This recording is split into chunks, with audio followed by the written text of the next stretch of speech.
بسم اللہ الرحمن الرحیم۔ السلام علیکم ورحمۃ اللہ وبرکاتہ۔ ناظرین، آج ہم بات کریں گے حضرت ابراہیم ادم رحمۃ اللہ علیہ کی۔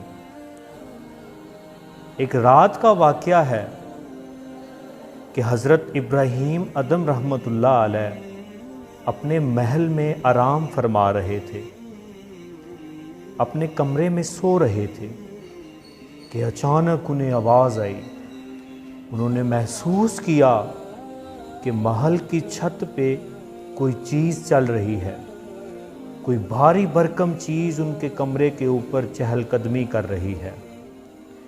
حضرت ابراہیم بن ادم رحمۃ اللہ علیہ پریشان ہو گئے کہ رات کے اس پہر آخر ایسی کیا چیز ہے جو اتنی سخت سیکیورٹی کے باوجود کمرے کی چھت پہ چل رہی ہے۔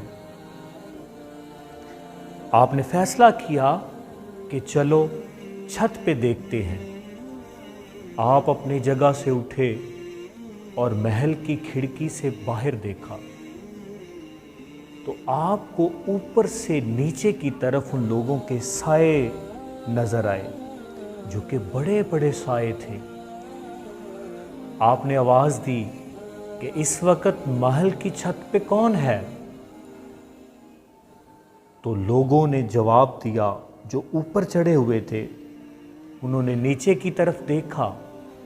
عجیب سے ان کے چہرے تھے، عجیب سی مخلوق تھی، اور کہنے لگے کہ ہم محل کی چھت پہ کھڑے کچھ ڈھونڈ رہے ہیں۔ تو آپ فرمانے لگے کہ یہ محل کی چھت ہے، کوئی جنگل نہیں ہے جہاں سے آپ کی کوئی چیز گم ہو گئی ہو اور آپ ڈھونڈ رہے ہوں۔ تو ویسے بتائیں تو صحیح کہ ڈھونڈ کیا رہے ہیں؟ تو انہوں نے کہا کہ ہمارا اونٹ نہیں مل رہا، ہم وہ ڈھونڈ رہے ہیں۔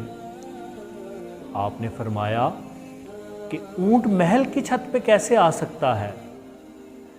آپ یہ کیسے کہہ سکتے ہیں کہ آپ کا اونٹ ادھر گم ہو گیا ہے؟ محل کی چھت پہ اونٹ کا آنا ناممکن ہے۔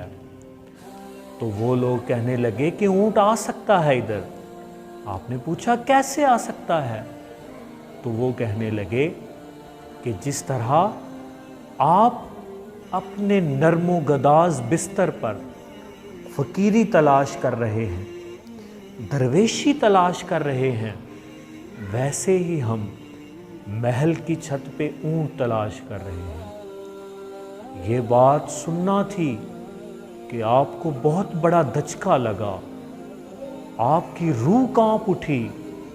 آپ سمجھ گئے کہ اللہ تعالیٰ کی طرف سے یہ پیغام ہے کہ اگر درویشی یا فقیری ان میں سے کسی کی بھی تلاش ہے تو وہ محل میں رہتے ہوئے بالکل نہیں ہو سکتی۔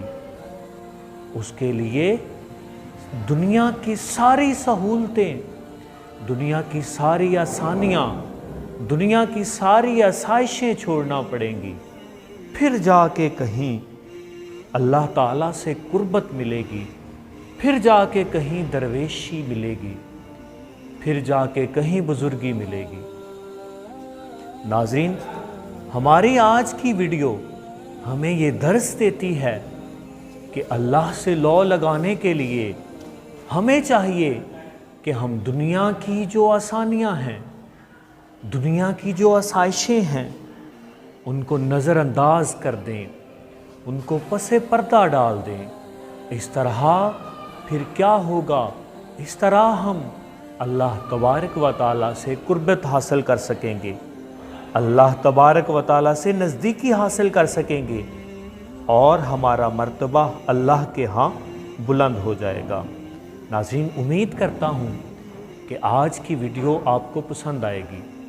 اگر آپ کو آج کی ویڈیو پسند آئے تو ویڈیو کو لائک کرنا نہ بھولیے گا، اور اس ویڈیو کو دوستوں کے ساتھ شیئر کرنا نہ بھولیے گا، کیونکہ نیکی کی باتیں جتنی بھی پھیلائی جائیں اتنا ہی اچھا ہے۔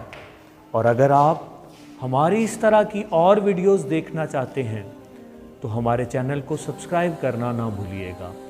انشاءاللہ اگلی ویڈیو میں پھر ملاقات ہوگی، تب تک کے لیے اجازت دیجیے۔ اللہ حافظ۔